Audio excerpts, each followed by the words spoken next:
Hello and welcome to the Faith Report, bringing you your daily videos on those Christian news bites you won't find in mainstream media. Kristie Higgs is a 47-year-old mother of two from Gloucestershire. She's worked at a Church of England secondary school for over 6 years. By all accounts, she was an excellent employee who was praised for her work with students. But in 2018, Kristie shared some posts on her personal Facebook page that would end up costing her her job. Let me give you some background here. In Britain in 2018, new government regulations were being introduced requiring all public schools to teach relationships and sex education lessons. This included topics like LGBT relationships and transgender identity. Many conservative religious groups pushed back against this mandatory curriculum. Around the same time, some UK schools were facing criticism for using storybooks promoting gender ideology to children as young as 2 years old. One book, called Introducing Teddy, is about a teddy bear who realises he's a girl teddy bear. Now, Kristie, being a devout Christian, had some concerns about how these issues were being introduced into schools. So, in October 2018, she shared a petition opposing the mandatory sex education lessons on her Facebook. She also shared an article questioning transgender books in schools. Importantly, Kristie doesn't make these posts on the school's page or devices. They were all on her personal account, under her maiden name, with restricted privacy settings. But still, one anonymous complaint was enough to trigger disciplinary proceedings. The school suspended Kristie and claimed that she had demonstrated illegal discrimination that could damage the reputation of the school. Despite her previous spotless record, the school fired Kristie for gross misconduct in January 2019.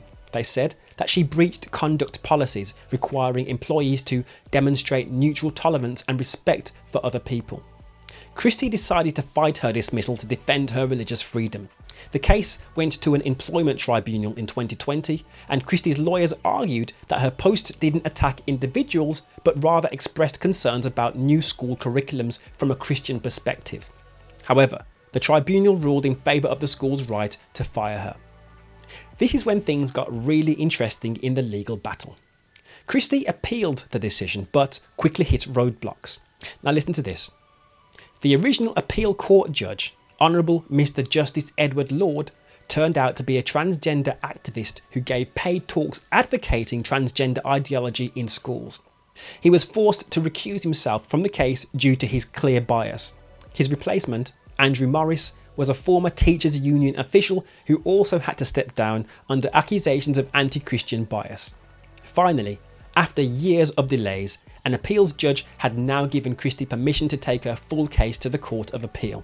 This is great news for her legal team. The judge said that this case raises important questions about religious freedom and employers mandating acceptance of LGBT ideology.